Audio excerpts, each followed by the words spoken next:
Good evening, everybody. Thank you so much for joining me. It's been what, 3 days? I missed you. It feels like we haven't seen each other for a very long time. Thank you for joining me tonight. Thank you for waiting. It's a very busy day, and I want to also guide you from where we left off on Friday. What did happen on Friday, on Saturday, on Sunday, on Monday, and today? And so just to make sure you have all the actual news that you maybe perhaps have missed out on. So we will be recapping everything concerning President Biden, of course, Kamala Harris, our VP, Governor Walz. Also, we're going to touch on Trump's campaign and briefly on the incident near the golf course. So, again, if you're joining for the first time, please share your feedback, ask questions, communicate with each other, with me. This is our conversation, and adding your voice to it is very, very valuable, and you're very welcome to do so. If somebody will be rude, we will be handling that as well with grace and dignity. Okay? Once again, thank you so much for joining. Keith says that town hall was rehashed rally, nothing of substance. Yeah, well, no, we're not going to talk about any specific things or details or anything. Also, what the readout on tonight's or today's Kamala Harris appearance with the National Association of Black Journalists. That readout will be in your newsletter tonight. That I'm still working on to get all the correct quotes for you. So if you're not subscribed, please join onest.substack.com. You're going to get your actual news every night into your inbox. Okay, so let's start. We have a bunch of stuff to get through. So last week, Friday, perhaps you have missed out on that, the White House held the first ever summit on extreme heat. And if you live in Florida, if you live in California, heck, if you live in New York, if you live in Ohio, you probably have noticed that our planet is getting warmer, and August has been the warmest month ever on planet Earth. So the summit addressed the growing threat of extreme heat, now the deadliest weather hazard. With August 2024 being the warmest globally, the event brought together over 100 experts. Announcements included a new extreme heat call to action for diverse sectors to prepare for future heat events, a draft community heat action checklist, and a USAID or USAID, however you like to pronounce it, both works, toolkit for global heat impacts. These initiatives are part of the $50 billion resilience agenda aimed at enhancing climate preparedness and response. And by the way, today, President Biden also had a meeting. It was a semi-virtual briefing at the Oval Office where he spoke to Governor Newsom, also Governor of Ohio, and he asked for feedback. He also shared about the facts as what is happening in the United States specifically. How are we planning to address it? How much money do we need to invest in it? And so he literally made that the main issue for this end of the summer or beginning of fall. So this will be addressed. And again, the detailed readout is in your newsletter. But just to make to draw the distinction between this administration, most likely, probably, definitely Harris administration, and what could be under this Project 2025, where they will literally Why do I have this ding? I went to settings and I disconnected all notifications, but somehow it works. I'm sorry. Anyway, it was our lawyer. Anyway, um, so the distinction between this administration and Harris administration and Project 2025 that will eliminate even tracking climate, completely destroying everything that have been worked on before or is being worked on today. And so um, I don't even understand and I don't even comprehend how this can be some sort of a difficult decision who to vote for. But guys, you do your thing. I'm going to take this, play the Taylor Swift card. You do your research and or you consume actual news and then it becomes a no brainer. Also, National Security Advisor Jake Sullivan, whom we actually talk about mostly when we talk about Ukraine or Israel or any war zones, but actually he does more than that. So he held a meeting with 20 HBCU presidents. All that happened on Friday at the White House. They discussed enhancing student pathways into national security careers and addressing campus security challenges. Highlights included the addition of 4,000 internships, expanded centers of academic excellence, and resources for combating extremism. Sullivan reaffirmed the Biden administration's commitment to supporting HBCUs with over 16 billion in funding. And then I'll guide you through. Yesterday, it was announced that the Biden-Harris administration is investing $1.3 billion more into HBCUs, and so that is now over $17 billion investment. And also, what did happen on Friday, because we're now rounding up the Friday zone, President Biden turned the Dark Brandon mode. And I understand it's Tuesday, and this was on Friday. Listen, I wasn't born yesterday. I know the news cycle, but I want to celebrate that little video of Dark Brandon talking to BBC journalist. Take a look. Till I speak, okay? That's what I say. Good idea? What do you say to Vladimir Putin's threat of war, sir? It's a serious threat. You got to be quiet. I'm going to make a statement here, okay? All right. Anyway, Mr. Prime Minister, welcome. Welcome. So he was starting the meeting with Prime Minister of the United Kingdom, Starmer, and the journalist just stormed in, and the BBC journalist started screaming at him, "What are you going to tell Putin?" Because he threatens the war with NATO, and he said, shushed him. Loved it. So this was Friday. Let's continue. Let's check your comments real quick. Keith, hi, Michael. Michael says, hi, hello. Very nice to see you. Why was Jake chosen for that? Is he an alum? No, it's national security. And so it somehow includes also investment. And they connected it together, as they mentioned here, extremism, right? Hatred on campus, off campus. So this is how he got connected into HBCU, same as he was dealing with the incidents and the protests at universities that were anti-Jewish. So it's all connected to national security, which is not only international but also national. And so that's where I see the relation. Trump thought Bagram Air Force was in Alaska and Sanders didn't correct him. It's in Afghanistan. He doesn't know anything. Listen, this morning I was on the Harris Walz campaign call about the IVF, because we're going to talk about today. Senate voted again against the bill providing or protecting the IVF care or rights to IVF treatment. And so senators spoke off the record, and they said, listen, we understand Trump says, for instance, I will provide free IVF. And they said, we can bet that 99.9% he has no clue what IVF even stands for. And then, off the record, people are speaking that he doesn't really understand the words. And I understand, Brandon, you name, to your point, he said that the Bagram Air Force is in Alaska, but it's in Afghanistan. How can you even think that something Bagram Air Force is somewhere in Alaska? Like, can you pinpoint Alaska on the map? But what he will do, this I can promise you, if God forbid he becomes a president again, he will sell Alaska for $5 just to build a Trump Tower on it when it's under Russian occupation. I'm telling you, or he will just give it to China. It just if you don't understand what something is, if you don't understand historical background, you don't value that enough. And if you don't value that enough, you just act from your ego. And this guy wants to be a president to stay out of jail and to make money. Period, point blank. And also to poop on everybody who did not support him or who didn't kiss the ring. Okay, so let's continue.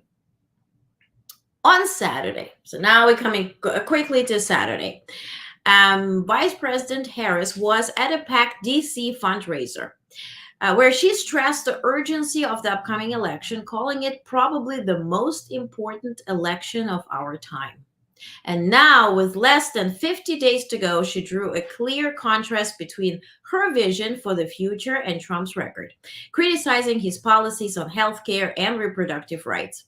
Harris condemned Trump's attempts to undermine voting rights and highlighted the warnings from his former officials about his unfitness for office. She urged everyone to engage with their communities and fight for a better future, ending with a powerful reminder: the baton is now in our hands, and when we fight, we win. Ooh, I love it. Okay. Hi, by the way. So Harris and Walls talked today. They were great. Hi, Brandon. Yes, hello. Yeah, they are great. Speaking of walls, aside from, because I'm streaming the rallies, and by the way, tomorrow and from tomorrow on, I'm back on streaming schedule. I want to show a video where some videos where I really want to pinpoint the point or make the point. Governor Walz visited a bakery where he bought, it's a refugee-owned bakery in Wisconsin, owned by Ukrainian refugees. He bought the Black Sea and the Heart of Ukraine desserts, and just see him shopping. And then I'm going to share a phrase that really most of Ukrainians truly appreciated. Take a look. We can share. Thank you for looking out for me. We'll have those too. Of course, yes. I'll see after you. It's a pleasure. Hey, I've got something for you.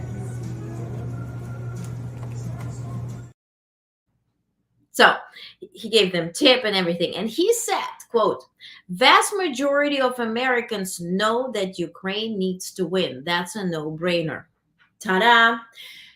Later, I will show you a clip from J.D. Vance talking about giving up Ukraine. Literally giving up Ukraine. And because, people haven't heard Tim Walz speak about that, it really wasn't his place to talk about it. What, are you going to talk about it at a rally? Or are you going to talk about it randomly on social media? But it was important to hear his stance. And now we have it. And so if anybody puts some doubt what he thinks about it, you know better now. Now, also what I really, really liked, and I mentioned that, when I look at Tim Walz, who praises Kamala Harris, who praises his wife, who is openly endorses and applauds, women in his life, which for me is a definition of a strong man. This clip was really important. This is from a recent rally. Take a look. Two incredible senators who happen to be women. Jen Schultz, who's going to make a wonderful member of Congress. Gwen Walz, these three. Here's my life hack for all of you. All the guys out there, whatever, here's my life hack. Surround yourself with smart women and listen to them, and you'll do just fine. You'll do just fine.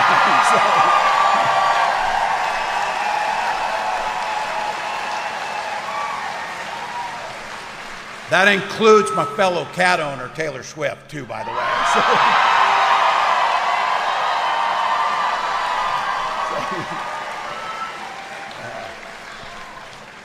It's really great to have all of these women help us beat the smallest man in the world, Donald Trump.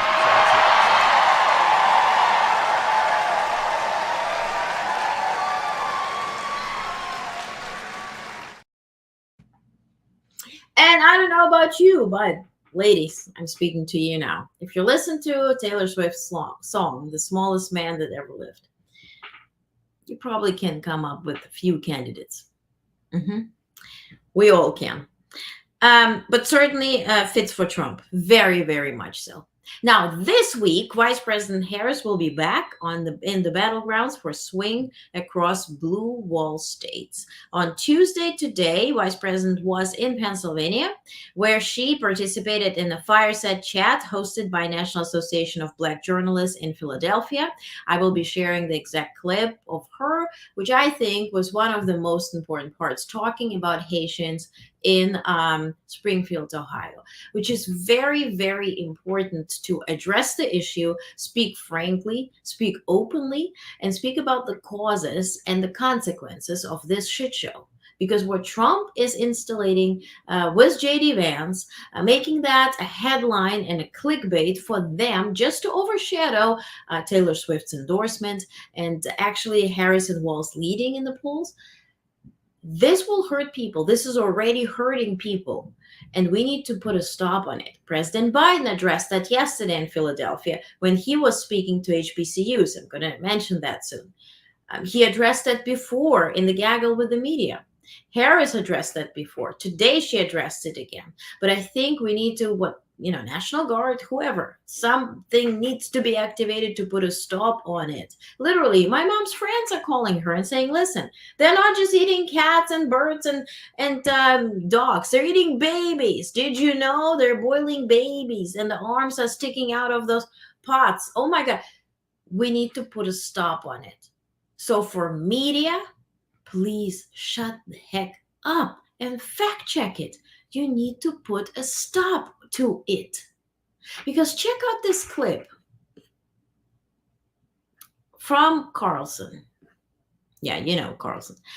Who thinks it's very, very funny to make fun of those poor Haitians in Ohio. Take a look. What Trump said about people eating pets. And there were two levels on which to enjoy this. Well, the first one, I literally enjoyed it. People were like, I can't believe Donald Trump accused people of eating pets. I was like, I love him. It's just hilarious. Who would ever say that? They're eating all the pets.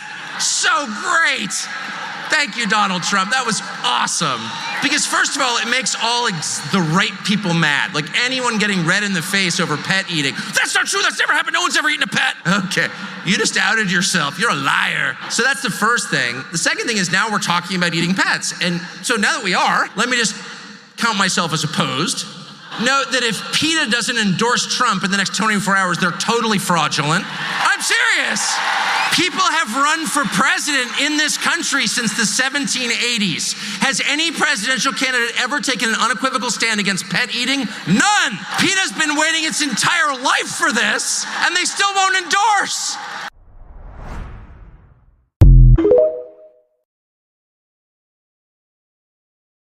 This isn't funny. This isn't normal.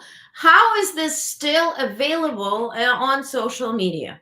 How it is not okay when I'm posting that this thing at Mar-a-Lago was not an assassination attempt, but it was an incident, a security incident that FBI refers to as such, that ABC and other news outlets that are legitimate referred to as such, that U.S. Secret Service referred to as such, and is being removed from social media. How is this still available when people are getting hurt? That those bomb threats that JD Vance mentions, that it all because of Kamala Harris now, that it is caused exactly by this disgusting rhetoric that it's being shared by the MAGA community. It's not funny. It is not just even disgusting. It's scary. It's hurting people who have been invited to this town, who have been living there since 2018, who are working, paying tax. They're there legally. What are you doing? And if you support that, then anything can happen to your race. And if you think white race is somehow protected, no, we can draw distinctions. We can say, well, there's a Jew, there's a Ukrainian, there's an Italian, there is a French. Think about how, United States started. Watch a movie. Really, I encourage you, watch a movie called Cabrini about an Italian nun who immigrated to New York City. And it really portrays how Italians were living as rats, and then New York Times at that point referred to them as rats, underground in New York City. They couldn't come above the ground, and it was all in connection with the Pope, again, Pope, who speaks that now in this election, Americans have to choose between two evils, one that protects abortion rights, Kamala Harris, and one that is against immigrants.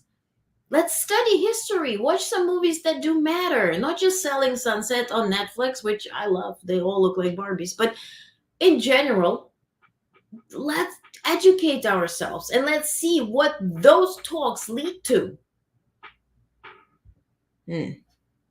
Tucker is unlikable, to say the least, Jimmy. Fact checking is having the effect of platforming the lie. I think it would be better to point out the positives of Haitian community. Indeed. And I want to interview Haitian community, which is exactly, the approach that I took during Black Lives Matter movement, where all the networks were just sharing negativity, sharing violence, and sharing like the hatred towards the Black community. And in my case, I did a 12-hour fundraiser live stream where we celebrated African American culture from singers and speakers and poets from around the world. And so we raised money for NAACP. So I think in those times we need to, again, Brandon, to your point, elevate the positivity. And then with that, light always wins over darkness. And so use this approach to give them support. Because we talk a lot about it, but it's all negative, so people can feel disempowered. Okay, so on Thursday, we're continuing with Kamala Harris announcement. She will be in Michigan, where she will join Oprah Winfrey at her Unite for America virtual party, which will have more than 140 grassroots groups participating, that were formed organically out of energy and enthusiasm for the vice president's candidacy. And then on Friday, she will be campaigning in Wisconsin. And again, I will be streaming all of it. But if you want to join our party on Thursday, day after tomorrow, please RSVP. I'm going to add a link to it. By the way, I'm working on this on our platform, and it's fabulous. You're going to go to one place, you're going to RSVP in one place. You're going to have your profile, which is not available publicly. So you'll create your login. Nobody stores your information. And there we can chit chat. We can watch videos, watch parties. You can have access to all kinds of information. And again, your profiles will not be available publicly, just within the platform. And why the lawyer was writing, our policy, right, will state that it is for like-minded people. No hatred will be welcome. If somebody violates it, they will be kicked and banned for life. So the idea is to create safe environment where we can watch political content, talk to each other, learn from each other, and still behave non-violently, right, and stop harassing each other. And by the way, I'm targeted by MAGA because of the incident in Mar-a-Lago and my stance on it. And I'm okay if somebody does not share my opinion, which is normal, right? That's why we have those conversations. But if somebody calls me names, right, and says, who are you? You're this and this and this. Of course, I will block you, because I don't welcome this language in my life. I don't talk like this, and I will not be talked at like this. So, to each their own. And of course, if you welcome negativity, it causes more negativity, which brings you more views, which brings you more popularity, I think. But this is not the route that I want to take. Just my take on it. Okay, so Team Walz and the DNC have launched Youth Vote Week of Action on National Voter Registration Day, which is today. And I hope you are registered. So today, Team Harris-Walz and the Democratic National Committee kicked off a Youth Vote Week of Action to mobilize young voters across key battleground states.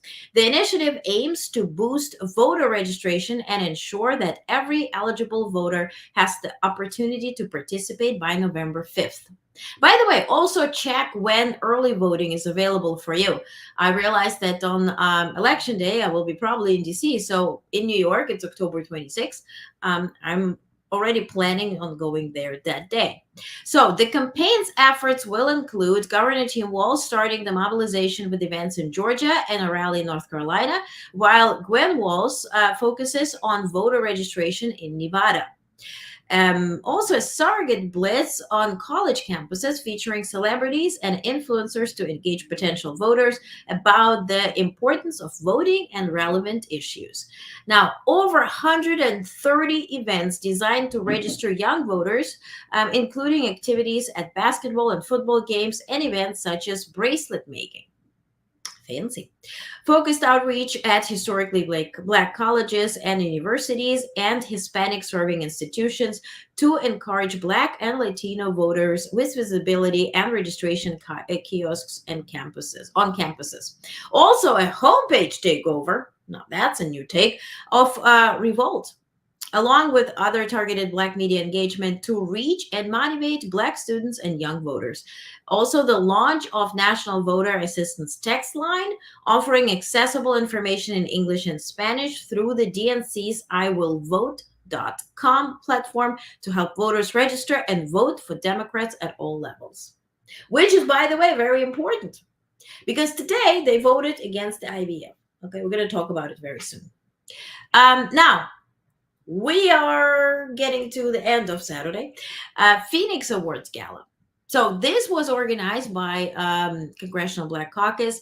President Biden and Vice President Harris spoke at the awards gala on September 14th. President Biden was honored with the Congressional Black Caucus Foundation's Lifetime Achievement Award at their Phoenix Awards Gala dinner. Dressed in a tuxedo, Biden was praised by Representative Terry Sewell for his efforts to amplify Black voices and champion justice.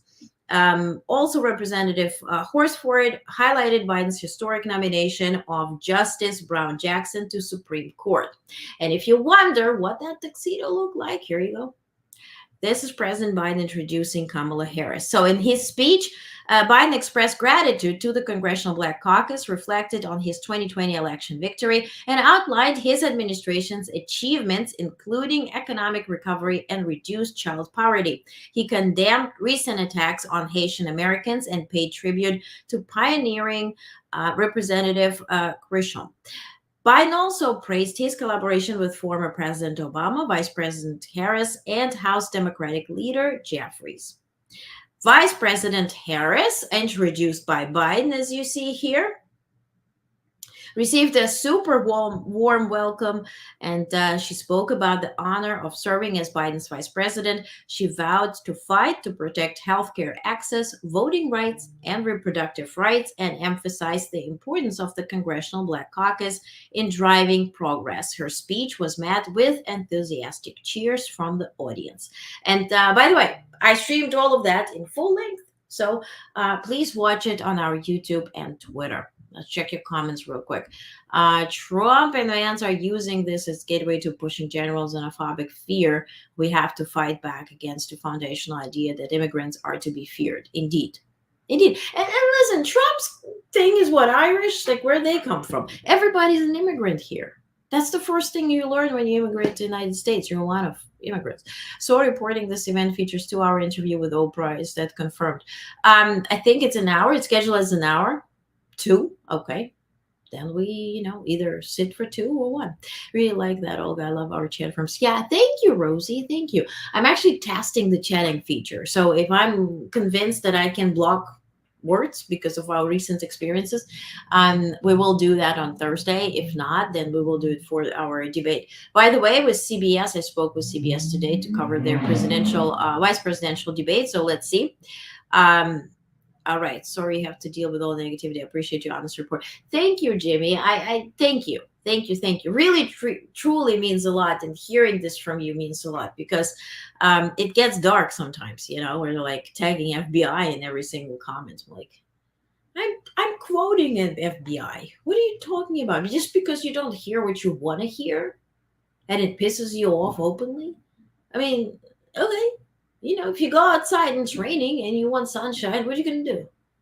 Tag the FBI? Fact check it? Yeah. But one thing is online.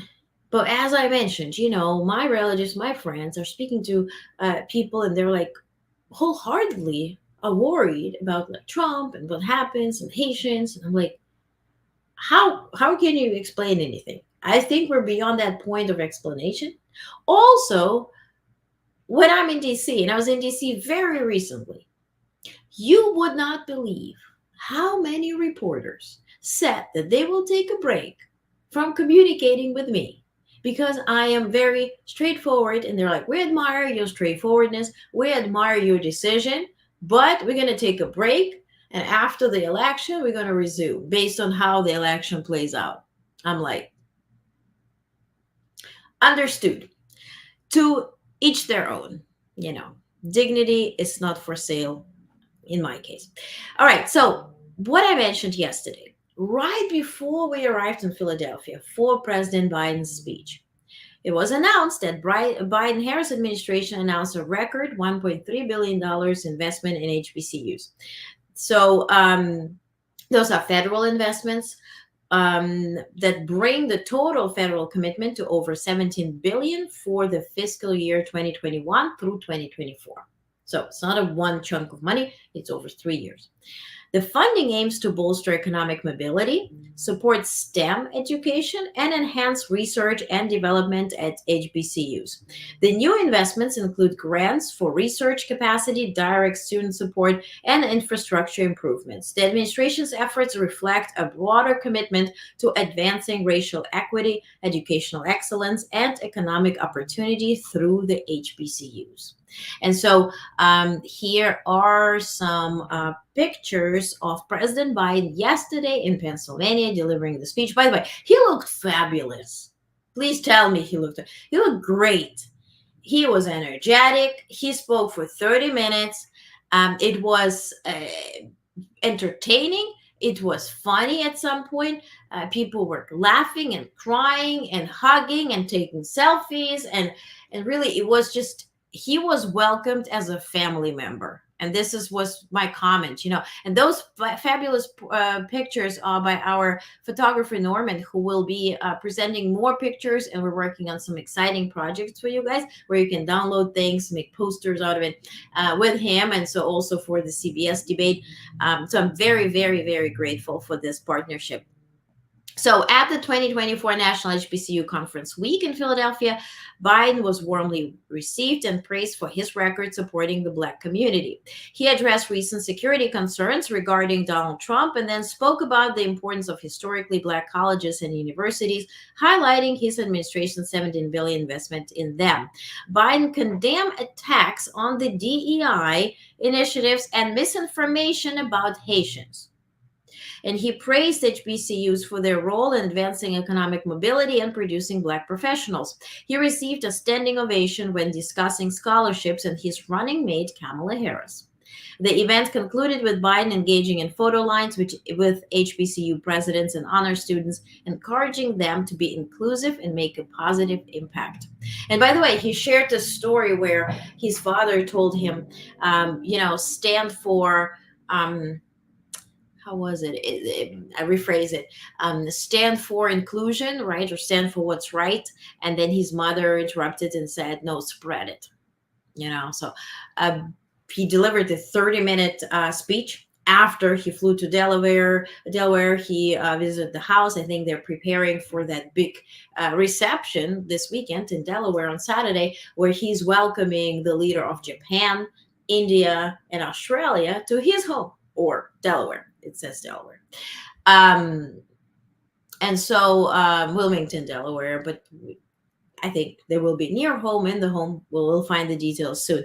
So he was there. Then he visited the Bo Biden Foundation. I think it was at the golf course. It was an event.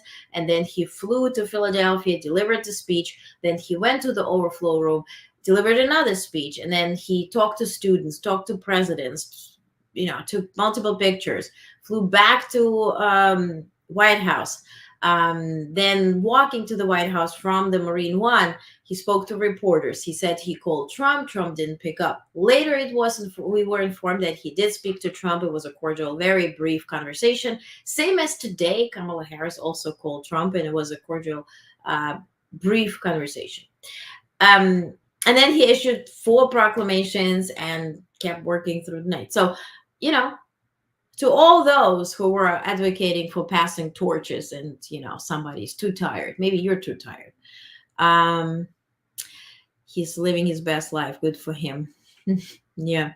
Biden looks super smart and cheerful in that suit. Yeah. And Brandon, you always admire his ties. Yesterday I was looking at the tie. I like the tie. Check this out. It was a beautiful tie. Very comprehensive here.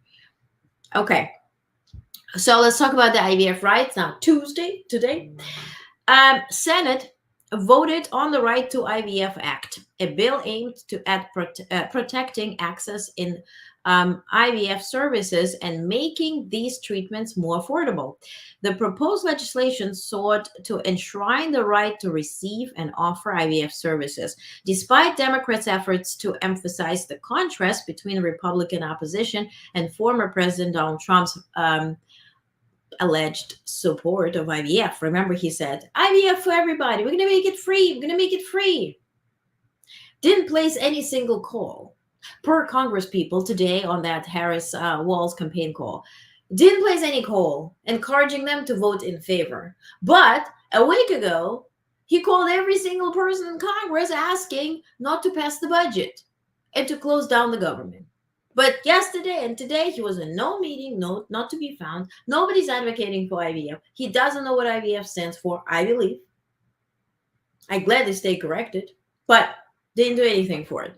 Despite Democrats' efforts, okay, I read that. So Trump support often seen as a PR stunt at his rallies. Now, the Senate Republicans voted against the bill. This marks the second time in 3 months that Republicans have blocked the legislation. Now, VP Harris issued a statement condemning this decision. I have put the exact statement in your newsletter, so you're going to get that into your email. It's very powerful, very straightforward, and very much needed.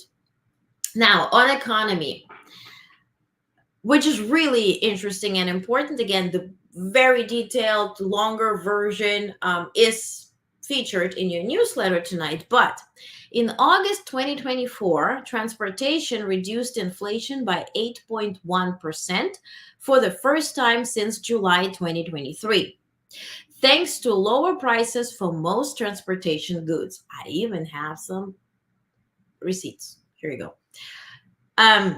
However, motor vehicle insurance, as you see here, went up 17.6%, which was the largest inflation contributor, a record high since 2016. So you see here, overall transportation went down 8.1%, gasoline 14%, used cars and trucks 10.3%, new vehicles 2%. Now the insurance goes up 17.6%. Excluding it, transportation would have cut inflation by 25.7%. Now, motor vehicle maintenance and fees also contributed, but less significantly. So you see here, you see the insurance again, you see the gas, used cars and trucks, a contribution of selected transportation goods and services to inflation by month. So all of that is analyzed in your newsletter, in the detailed report, so you can check it out and see what you think about it. Next thing I want to share is about or from our Treasury. So big news for Arizona. The U.S. Department of the Treasury is awarding $7.9 million to Arizona Commerce Authority through the state's Small Business Credit Initiative. Investing in America's Small Business Opportunity Program. The funding will boost small business growth by expanding critical technical assistance programs and connecting underserved and very small businesses to essential capital. Governor Hobbs and Senator Kelly celebrate this grant as a major step in fostering economic growth and supporting local entrepreneurs. Again, all the quotes are in your newsletter, but really good news for small businesses in Arizona. He only calls Republicans to use government to influence. Yeah, exactly. To your point, Keith. Yes, absolutely. He's using Congress as his own, gear or own tool to win. About cutting car insurance by half today. Yes, exactly. Yeah. He just sees like, oh, it went up. I'm going to cut it in half. Now, how? How what? Justice Department. I haven't shared that on Twitter. Justice Department awards $600 million in COPS office grants. Now, not cops, but the Justice Department's Office of Community Oriented Policing Services, COPS office, has announced a substantial grant funding of over $600 million to law enforcement agencies and stakeholders nationwide. This funding aims to support various initiatives, including hiring new officers, enhancing school safety, expanding mental health and wellness programs for law enforcement, and addressing illicit drug trafficking. This announcement coincides with the 30th anniversary of the COPS office, established following the Violent Crime Control Law Enforcement Act. Over the past 3 decades, the COPS office has promoted community policing through grants, training, technical support, and resources. Now, quote, since its founding 30 years ago, the COPS office has shown the country what it looks like to put values of community-oriented policing into action, stated Attorney General Garland, whom we all love. This coming year, the Justice Department will provide funding for 235 police departments to hire nearly 1,200 additional officers. As we celebrate this milestone and announce this funding, that we recommit ourselves to COPS office mission and to believe that everyone in this country deserves to feel safe and to be safe in their communities. Now, what also really, really matters is who you vote for, again, because in Trump's campaign, it's been heavily advocated to give absolute immunity to Cubs. Yep. Which we see it, how NFL star is being treated, but normal people, not stars, who don't have a lawyer on speed dial or a PR team, right? How are they treated? How much do we actually know? So if that new whatever Trump wants to install, right, together with immunity, removing the cameras and body cams, right, where are we going to end up there, right? It's really going way, way backwards. What Kamala Harris is referring to, we're not going back, we're going forward, but this brings us really like almost Stone Age. What will be happening in the United States in different communities if none of those security measures protecting victims, right, that are often victims, will be removed? Okay, internationally, I'm in New York, so next week going to be crazy. We hate it, all right? In New York, New Yorkers hate it. This is the United Nations General Assembly week. Every leader will come here. Every little who matters and does not matter will come to New York, occupy our streets. That's how New Yorkers say it. But in a good way, there will be a discussion on Ukraine, discussion on Israel. It will be a lot of diplomatic talks, a lot of meetings. I aim to cover a meeting that is called Diplomacy Delivers. I'm not a fan of sitting in General Assembly. I've done that when I worked there. Just listening to speeches that are prepared that I can download 24 hours before that lead to nothing. I don't have time for this. I don't want to dedicate time to that. But meetings where people are sharing their opinions. And so this Democracy Delivers is really about how much aid the United States has given to countries around the world and what have they done with that. I think it's very useful to learn about that. So now, preparing to the UNGA, they call it UNGA or something. I call it United Nations General Assembly. Secretary of State Blinken spoke with United Nations Secretary General Antonio Guterres ahead of the UN Summit of the Future and the 79th session of UN General Assembly High-Level Week. Secretary Blinken and Secretary General Guterres discussed the renewed opportunity the summit presents for member states to recommit to principles of the UN Charter. Secretary voiced U.S. support for achieving a pact for the future, a summit roadmap for strengthening the UN. The UNGA High-Level Week approaches. Secretary and Secretary General discussed the importance of mobilizing collective action to address global challenges. Blinken reiterated the United States UNGA priorities, working together to address conflict and crisis, revitalizing an overstretched humanitarian system, and fostering a more inclusive and effective UN. Secretary thanked Secretary General for his many efforts in preparing for productive high-level week. Now, humbly, can I add, can we learn how and why of the UN folks aided Hamas in Gaza and Israel, because it has been reported they have been detained. They have been aiding at that music festival when Israeli innocent civilians were raped and taken hostage and killed.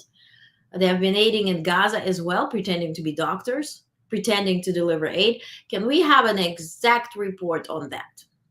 Because it's still pending. All right. Now let's talk about Ukraine. Speaking of UNGA, the Zelensky will address UN General Assembly on September 25th. The general debate, this is a debate among nations, what they're going to do, right? They just talk to each other. It's called a debate. They're not like debating each other to come to conclusion. It's just I share this, you share that, and then we have lunch. I worked there, I know. The general debate will begin on September 24th, the same day U.S. President Joe Biden will speak there. So Joe Biden arrives here, I think a day earlier because I'm pooling with him. So he's speaking on 24th, and then Zelensky will address on 25th. Now, political sources say that event may announce the lifting of the ban on Ukraine attacking Russian territory with Western long-range missiles. But it has been, there were so many rumors today. You know, pro-Russian media claims Sullivan already said hell no, right? Politico shared that too, certainly. Then they shared that it will be shared, you know, the ban will be lifted during the UN General Assembly high level, whatever, talks week. Rumors. Let's wait for actual happenings and actual facts. Again, if you want to know my opinion, I shared it last week. I think Ukraine will conduct the first successful operation, and then NATO community will say, we actually did allow that an hour ago, and we're fine with it. Or they will say, we don't know what happened, we need to investigate and take the passive seat. That's how I think it's going to play out. I don't think somebody will be announcing anything. We are at war. People are dying. You announce it, Russians will bomb those attack camps in Ukraine. Nobody will be shooting anything. So, you know, I don't understand media's approach to this, to be honest. So also today, Zelensky gave an interview to CNN. It is a 4-minute video, but I really ask you to watch it. He spoke about going this incursion into Kursk area. He spoke about Kharkiv area. He spoke about what's happening now and what he wants to see happening. So let's watch it together. I really encourage you. Grab a snack or a drink or whatever. Just 4 minutes, okay? Let's do it. Mr. President, pleasure to see you again. One more September in Kyiv. This one feels like it is happening at a very important moment on the battlefield. Ukrainian forces went into the Kursk region in Russia. You've taken a large amount of territory there. Has that worked? There are people in Ukraine who worry that you took forces away from the Donbass and that those lines are now fragile and weak, even though you have achieved success in Kursk. Thanks so much. And thank you for this possibility to speak. And for it, so first of all, we had very tough situation on the east, especially on the east, in Kharkiv region, in Donbas region, in some of this direction. It's Vuhledar, it's Pokrovsk, it's Myrnogorod, it's a lot of different cities. People know about only Pokrovsk, but you're right that the situation was very difficult. And they moved very quickly because we didn't have equipment. Again, when we speak about equipment, how to equip brigades, really between us, it doesn't matter how many brigades stand on one direction if half of them not equipped. So you just lose a lot of people. You lose people because they are not in armored vehicles or in something like this. And they don't have artillery, they don't have artillery rounds. To compare the number, Russia uses 12 rounds, we used 1 to 12. That was the difference. Of course, the idea with the Kursk, it's a risk operation. It's true, we understood it. but the idea was to move some Russian forces there. And I think it was right idea. You know, we've talked about munitions often, and you talk about it a lot. Help us understand. So the U.S. has passed this big aid package. Europe has passed aid packages. Why is that not translating into enough munitions for you now? Is it that there isn't enough supply, or is it that you need more aid? Everything. A lot of different reasons. First, it goes very slowly. Second, we need 14 brigades to be ready. Until now, we don't have, from this package of brigades, we didn't equip even 4. So you wanted to equip 14 brigades, and We you have not been able to equip 4. No, it's too much. It's too much for that's why we used our interior production of drones. Not enough, but we did it. It goes. As I said to you, that after 8 months pause in decision before the positive decision of U.S. Congress, what we did during these all 8 months, everybody has to understand, we used all we could. We moved what we have in reserves and what we have in storages, or what reserves brigades who we need now, what they had, we took all their weapons. You have also been trying to persuade the United States and Europe to allow you to use the weaponry to strike into Russia. Explain why this is important. What do you want to hit in Russia that you think you should be allowed to hit? Everybody is looking the decision of the United States. Everybody is waiting for such decisions. After that, they make decisions. It's true. And so we wanted very much to use this weapon and just to attack these jets on the military bases, not civilians infrastructure, military bases. So you just want to be able to attack the bases that are being used to launch these weapons, these planes, these missiles. Yeah, because these jets, from there, they use not only missiles.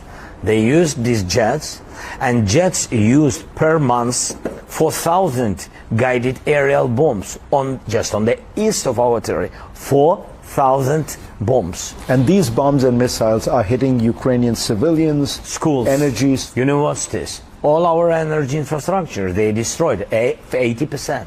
By these guided bombs, 80%. Now, I said we had some. Yeah.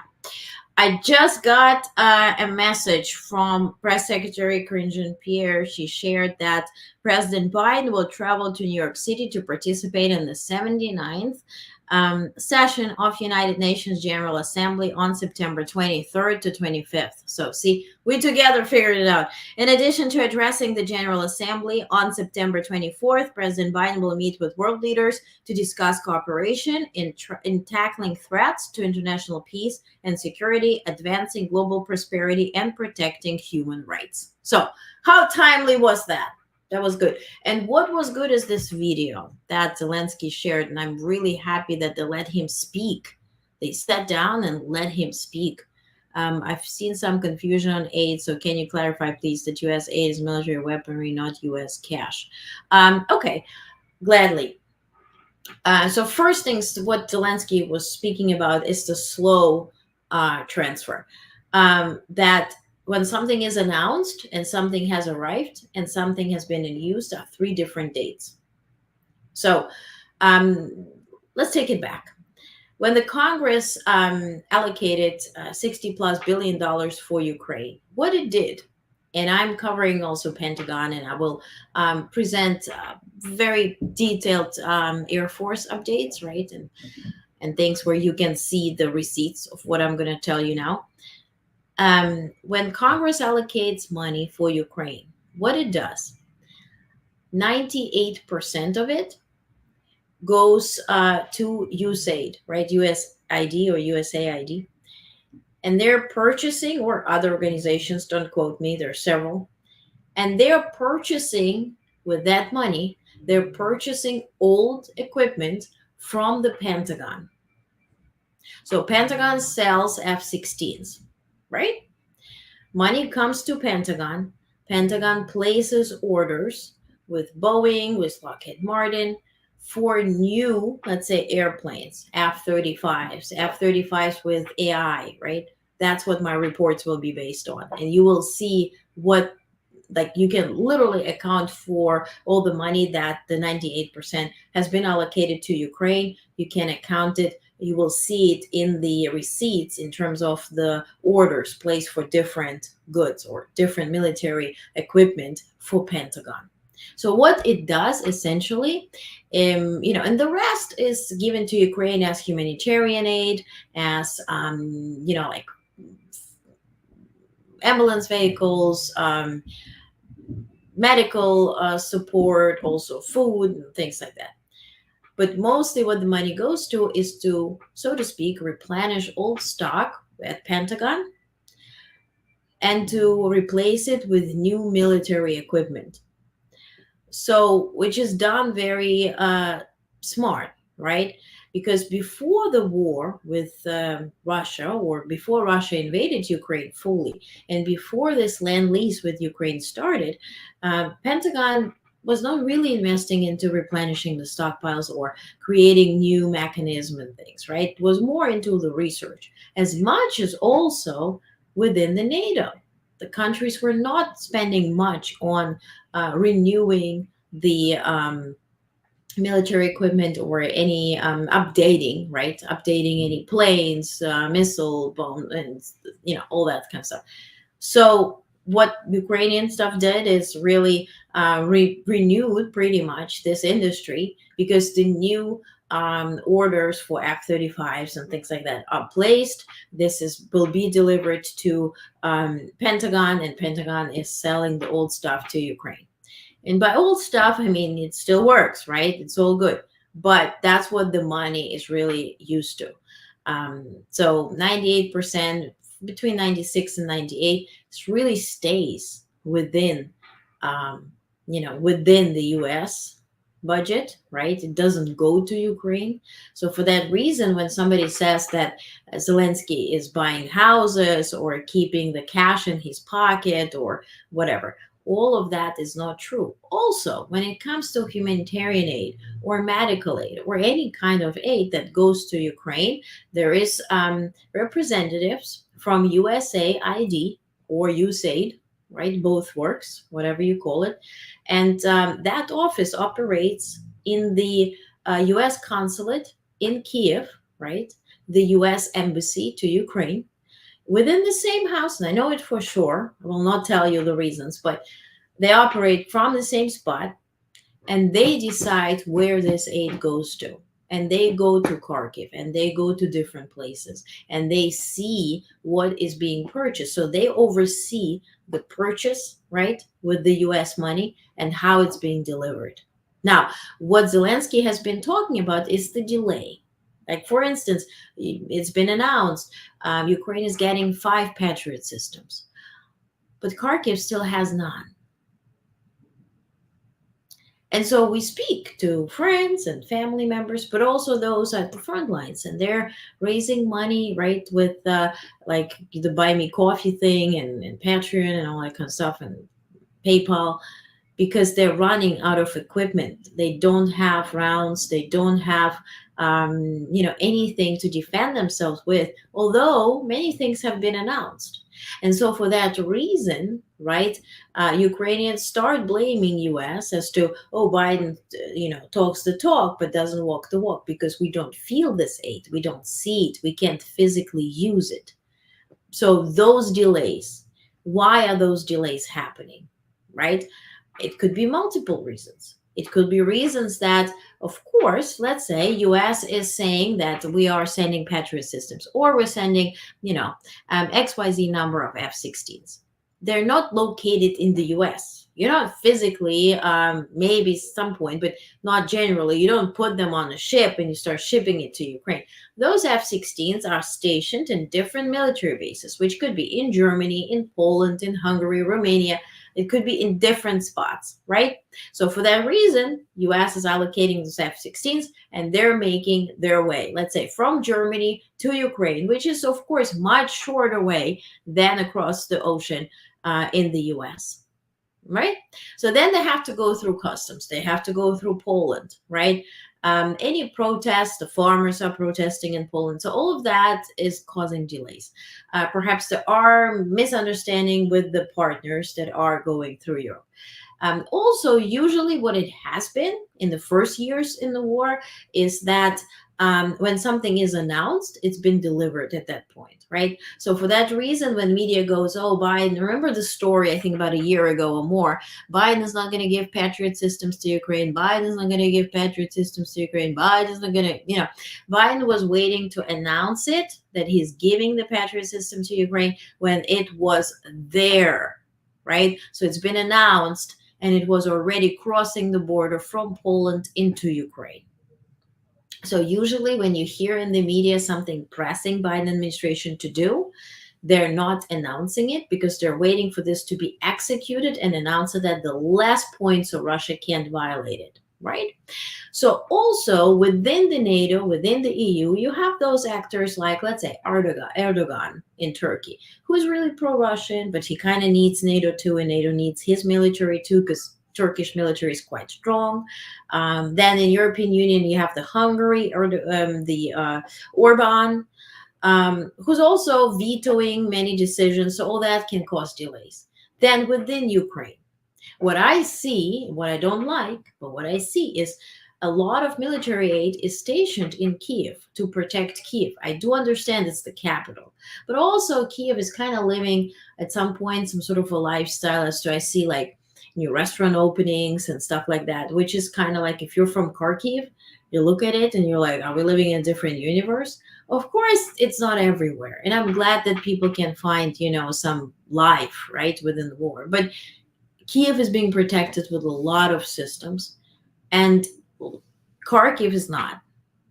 And so for that reason, within Ukraine, right, there's a lot of tension going on. And then to find somebody to blame, they will rather blame US government for no reason. And now this Trump campaign steps in. I saw today so many bloggers and those political, analysts on YouTube stating that, oh, Trump is our only, only way to protect Ukraine. And I'm like, where were you? Oh my God, you're a professor. That's just stupid, right? So I hope it explains it a little bit. He was so concise.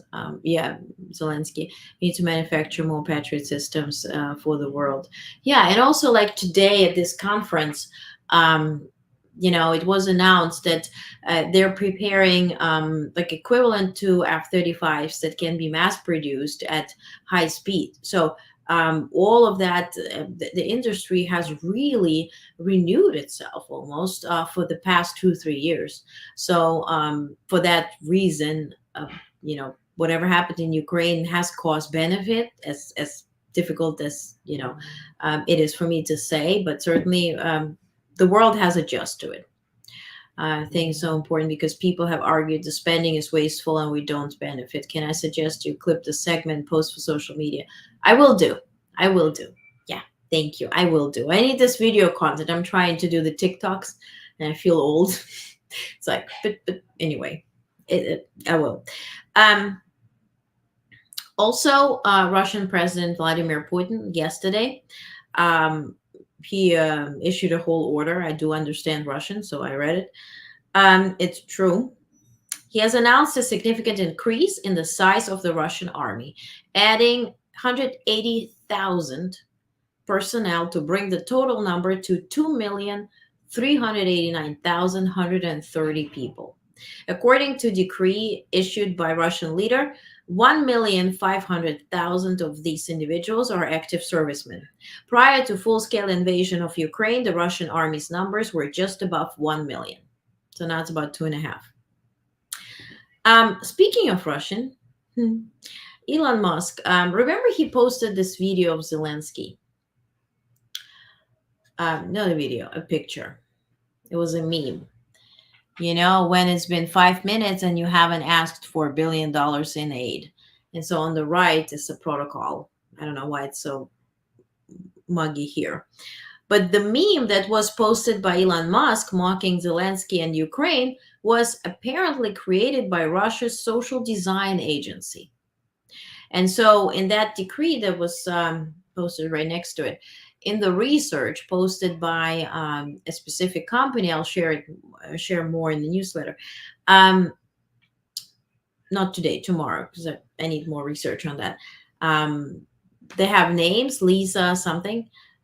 They have instructions, who has created the meme, who to share it with, and Musk was one of the recipients, and so he shared it to his hundreds of 170 million, whatever, followers on Twitter, which is really, really alarming. And by the way, DOJ will be revealing all the data and names on Russian propaganda this month, they said. So we have, a week and some to go. So let's see what we will know, what we don't know. Musk also tweeted this, right, after this incident, and no one is even trying to assassinate Biden and Kamala.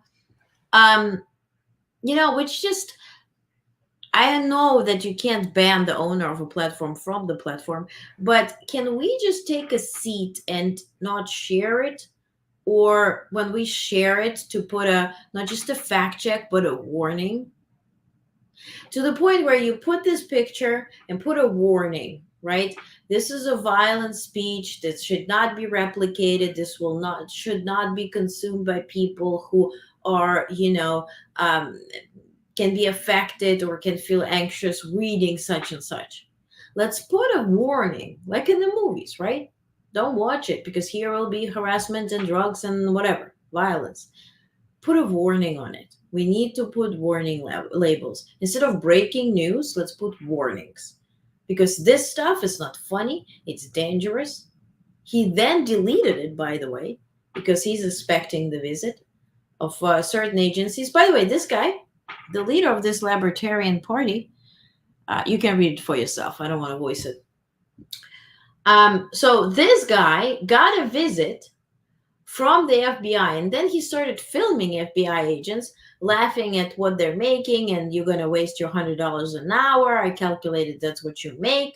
They said, please stop filming us. We just want to, chat with you and get some background on why the heck you're posting this stuff. And please stop filming us. And you can film it for your personal use, but not for live stream. And the guy said, it goes online right as you leave. It's not shared how it ended, but certainly all this rhetoric, all this violent speech has to end. This is just incredible. Incredible. You aren't old. Thank you. No, I feel good. High security, his security clearance should be revoked at the very least. Exactly. And this Musk, right? This is the guy who works for the government, right? The government, Biden, Trump back in the day, sponsored SpaceX. There wouldn't be any SpaceX, there wouldn't be any Starlink without the US government. And then he shuts it down when Ukraine goes into offensive. Just remember a few years back when soldiers died because he shut down Starlink access that soldiers paid for with their own credit cards. Those soldiers, don't forget, in Ukraine, the soldiers are actual civilians, mostly. Doctors, scientists, professors, athletes. We see it every day. It is announced, this famous guy died or this accomplished guy died. Business people, they're going to defend their country. They pay for Starlink with their own money, which started with $30 a month, then $60 a month, then $90 a month. And then although it was paid, he shut it down while they were on the offensive. Disgusting. Also, this disgusting speech, right? Campaign statement. It's an official thing. President Trump is safe following gunshots in the vicinity. They knew that only Secret Service fired those shots, but they continued and continued to spread this because it led to this massive media coverage. And then this, Democrats' rhetoric inspired another attempt on President Trump's life, which was not an attempt. And Democrats had absolutely nothing to do with that. It's disgusting. How can we not stop it? I understand it's their campaign, but this has to stop. Really, truly. Yes, security clearance. Yeah, Musk has security clearance. Yeah. Um, Now, let's talk about NATO. NATO is changing the leader, as expected. Stoltenberg, Jens Stoltenberg, is leaving starting October 1st, will be the new Secretary General at NATO, former PM of the Netherlands, Rutte, whom you saw biking. I showed this video when he passed the baton to the next PM in Netherlands and he biked away. I lived in Netherlands, so it's normal, but very cheery for us. So he stated there will be no long-term peace in Ukraine until Kiev becomes a NATO member. But also, earlier he stated that it is impossible to predict when Ukraine will join the NATO. So, same old. G7 foreign ministers condemn Iran's missile exports to Russia. So it has been confirmed that Russia has delivered over 200 ballistic missiles. Iran has delivered to Russia, which is being used against Ukraine. Who knows how Ukraine can protect itself against that? Because before, Iran was sending drones. So let's see how those systems work. G7 foreign ministers of Canada, France, Germany, Italy, Japan, and United Kingdom, and the United States, along with EU high representatives, have strongly condemned Iran's export of ballistic missiles and Russia's procurement of them. Great. Condemning is fantastic. Does not protect any Kharkiv people, does not protect anybody in Ukraine, in fact. How about some sanctions? How about some sanctions on Iran? How about some action? How about allowing Ukraine to strike inside Russia and protect itself from these missiles? Anyway, key outcomes from the US-UK strategic dialogue. You saw Blinken traveling to London, meeting Lammy, and then they both together with President Biden, where he turned into Dark Brandon, famously and gladly. He welcomed UK's PM Starmer to Oval Office. Then Secretary of State Blinken and UK Foreign Secretary Lammy convened the US-UK strategic dialogue in London. The dialogue underscored the deep partnership between two nations and addressed major global issues. Key discussions included continued support for Ukraine, efforts for peace in the Middle East, cooperation in the Indo-Pacific, and response to Iran's military ties with Russia. Both countries committed to supporting a ceasefire in Gaza, addressing foreign disinformation, and enhancing democratic resilience. By the way, as to Israel, I posted it yesterday. I also shared it in the newsletter. I hope you paid attention to it. Yesterday, Secretary of Defense Austin talked to Gallant, the Israeli defense minister, and he urged him in a very straightforward manner to stop playing politics and to start seeking diplomatic solutions. Then today, VP Harris at the NABJ shared her stance on Gaza, stating that the borders with Gaza is not going to be changing. There will not be the second invasion of Gaza. So she drew a strict line, which is kind of tricky, right? Because Trump is meeting this week with the Jewish Society in Washington, D.C., with the leaders. So can cause tensions, but it was important for her to take a stance. But it is connected to what Secretary Austin has issued as a statement today. So it's not out of the blue. And I mean, the talks are lasting now, what, over a month? In May, Biden suggested there's 4 stages of peace negotiations and, freeing the hostages. Now, at this point, we don't know how many are there alive and when will they be freed. And certainly Israel is delaying. Of course, Hamas is delaying. All of this can end if Hamas puts their guns down. Certainly. Same as the war in Ukraine. It can end today if Putin withdraws. But we're dealing with this terrorist organization. So for that reason, a decision is welcoming. But what Israel did today is the biggest and the most I think, not just provocative, but the most effective intelligence project. So, Hezbollah encrypted pager devices. So Hezbollah, let's put background here. They don't use cell phones. They don't use any phones because they don't want to be seen and detected anywhere. So what they're using is the older pager devices. Remember, like you were having like a pager and it like put a letter, start beeping and you have to run or you put one word into it. So that's what they're using. So a week ago, they got a new batch of those pagers. And even their ambassador, right? The ambassador in Hezbollah is backed up by Iran. So the Iranian ambassador to Lebanon, who is actually leader of Hezbollah, has had that pager too. He ain't using no phone either. So Hezbollah's encrypted pager devices began detonating simultaneously across Lebanon in Damascus. And in Damascus. Pagers used by a militant group simultaneously exploded, injuring more than 2,800 people and killing at least 9, officials said. Hezbollah has directed all its militias to immediately dispose of their pagers, describing the incident as the most severe security breach they have ever faced. Iran's Mehr news agency has reported that Mojtaba Amani, Iran's ambassador to Lebanon, was injured in one of the explosions. And by the way, he's the leader of one of the leaders of Hezbollah.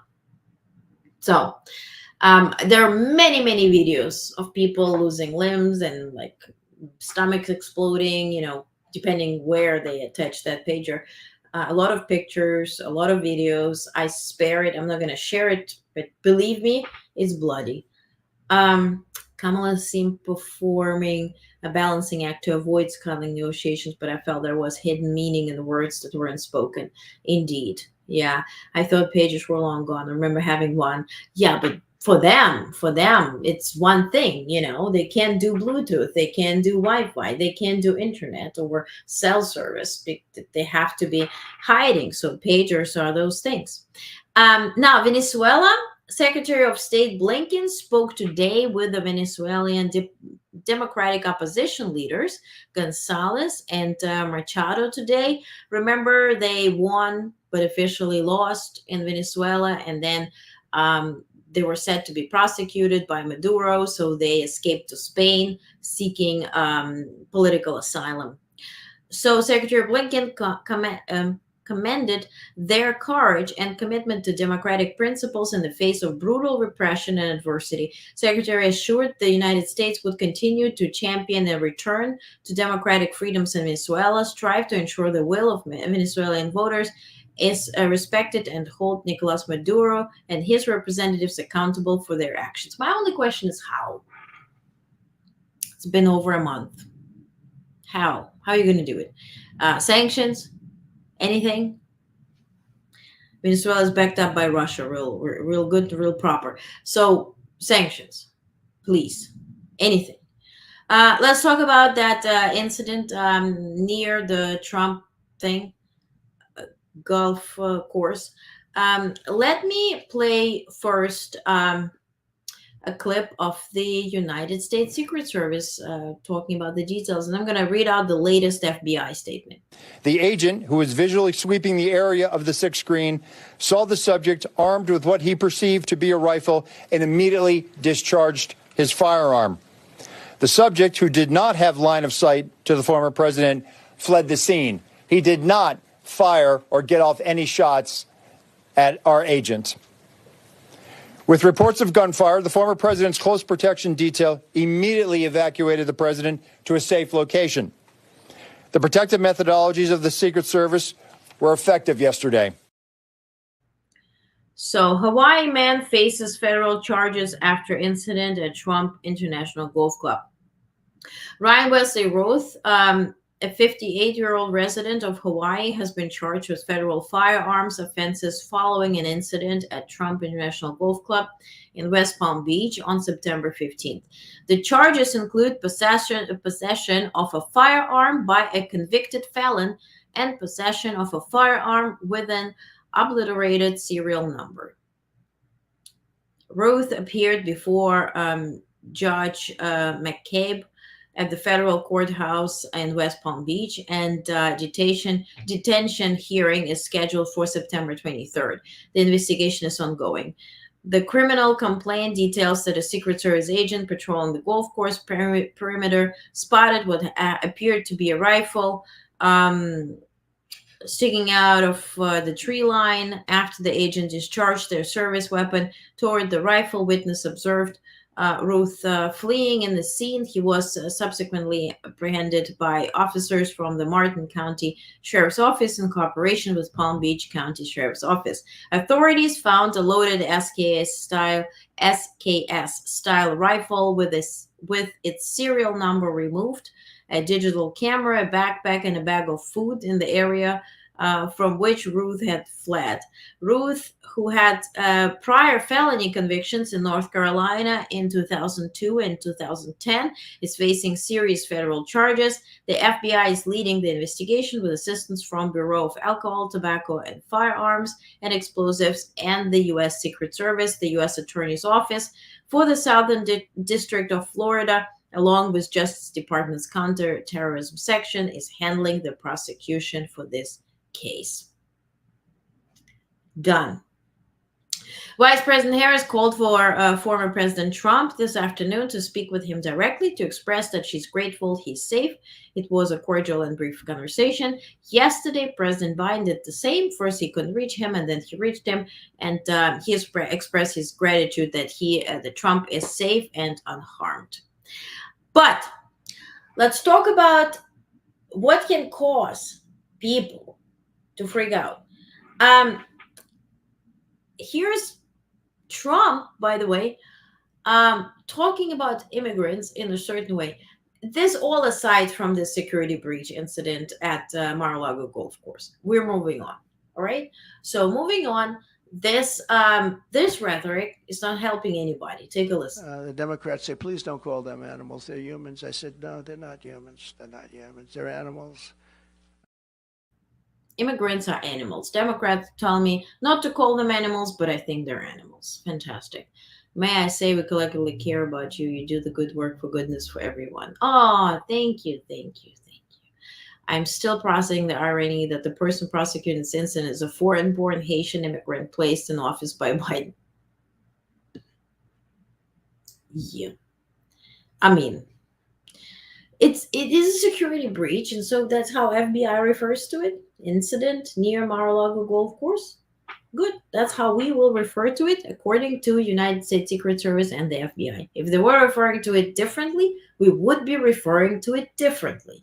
If they would issue different statements, I would be reading different statements. I'm quoting word by word from the FBI and United States Secret Service. If they change, I will change.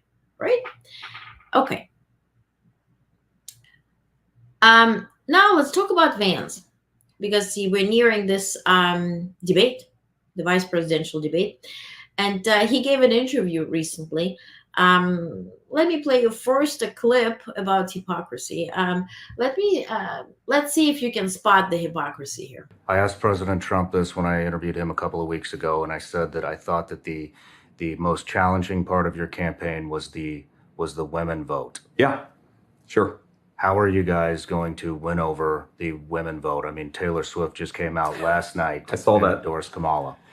Well, look, all respect to Taylor Swift. I don't think that billionaires endorsing candidates, celebrities endorsing candidates really matters that much. I think that we have to make our pitch to the American people. Really? So Elon is who? A good old friend? An artist?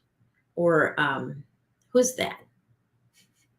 Because you're tooting his support everywhere you go. Now, remember, I shared that folks are referring to Trump as the one who will solve the thing in Ukraine. Now, Vance shared this plan. How's that going to go? And encourage all Ukrainians or those who are connected to Ukrainians, and specifically those Ukrainians who admire Trump and want him to win. Listen to this. Real careful. Ukraine wants this war to end. Europe, which, by the way, has underfunded this war while American taxpayers have been very generous to the Ukrainians, the Europeans want this war to end because it's jacking up their energy prices. So I think what this looks like is Trump sits down, he says to the Russians, the Ukrainians, the Europeans, you guys need to figure out what does a peaceful settlement look like? And what it probably looks like is something like the current line of demarcation between Russia and Ukraine. That becomes like a demilitarized zone. It's heavily fortified so the Russians don't invade again. Ukraine remains its independent sovereignty. Russia gets the guarantee of neutrality from Ukraine. It doesn't join NATO. It doesn't join, some of these sort of allied institutions. And I think that's ultimately what this looks like. So it's just like give up and surrender. That's, in short. And then there's this leaked video about him adding more information on what he will do to us women. Take a listen. Okay, look, here's a situation. Let's say Roe versus Wade is overruled. Ohio bans abortion, in 2022 or 2024. And then, every day, George Soros sends a 747 to Columbus to load up disproportionately black women to get them to go have abortions in California. And of course, the left will celebrate this as a victory for diversity. That's kind of creepy. Health justice is when we exterminate working class black people. Something like that could, that would be a really weird turn of events that could happen. Yes. And it's like, if that happens, do you need some federal response to prevent it from happening? Because it's really creepy. And, I'm pretty sympathetic to that, actually. So aside from this racist hatred, what he is saying is he will prohibit women from even traveling from red states to blue states to even get abortion when needed. Bleed at home, die at home. Vote. Vote, vote, vote. So then this clip, this fun interaction with a fan, between JD Vance and a fan, is normal.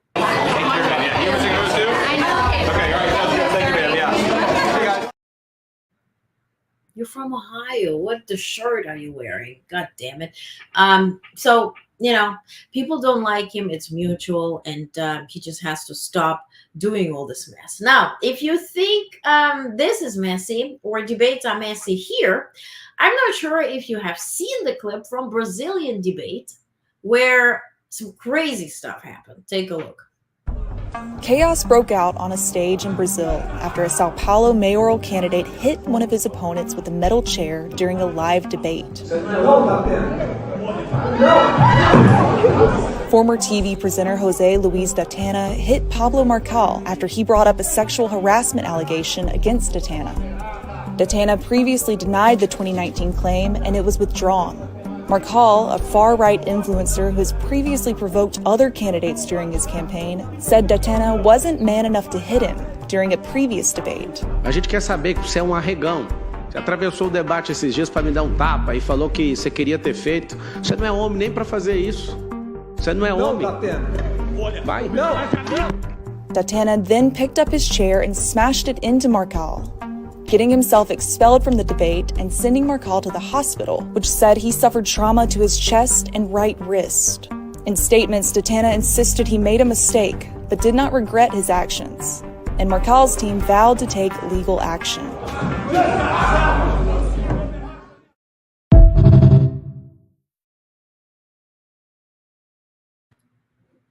Maybe Tim Walz needs a helmet. Let's hope we don't go that far. But JD Vance, I'm not sure he can pick up a chair. Also, lastly, on September 15th, we celebrated the Day of Democracy. Let me quote Blinken.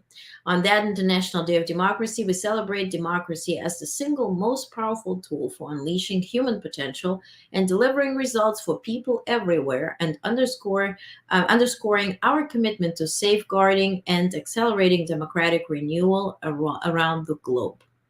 In 2024, a historic number of elections took place, giving a record number of people around the world the chance to make their voices heard.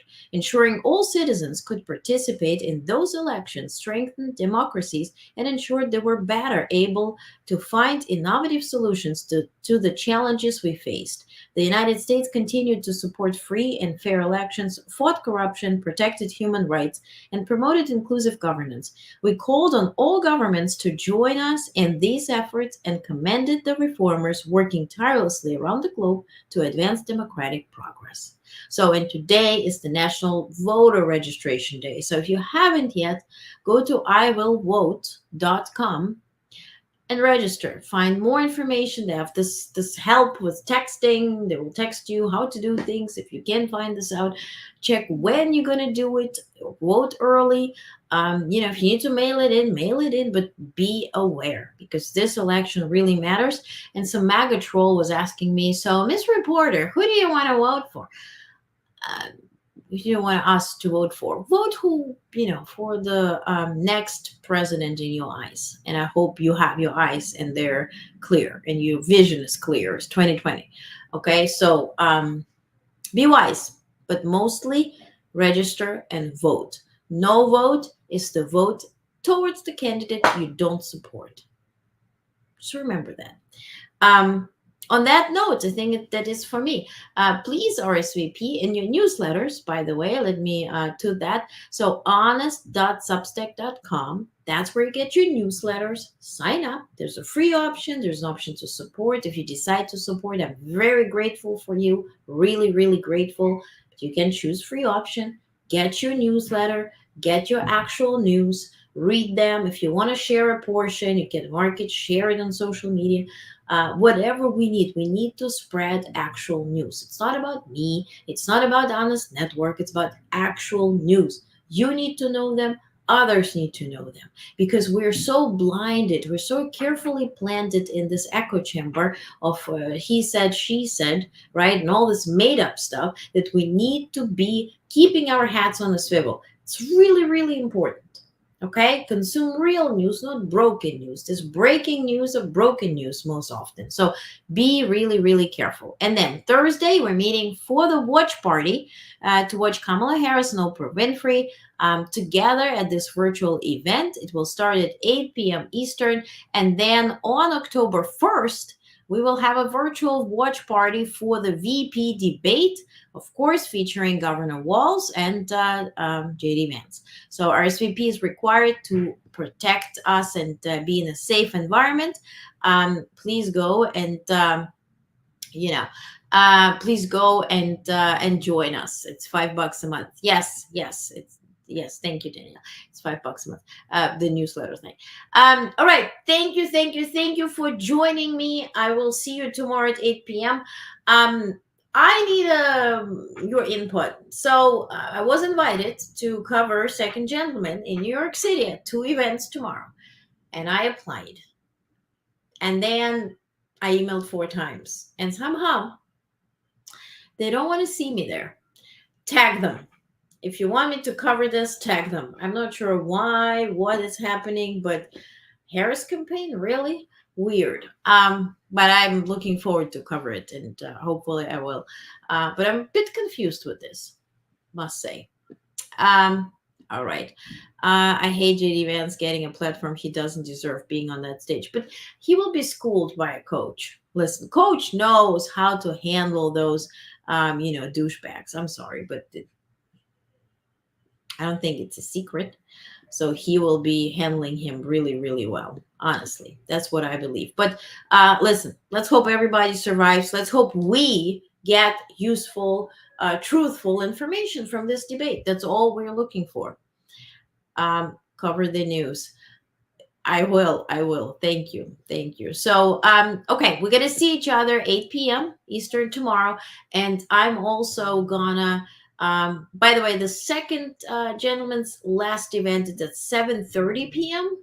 So if I do cover that in person, I will inform you when I go live, probably right after or before. First one is at 4:30, next one is 7:30, but they're ignoring me. So, it is what it is.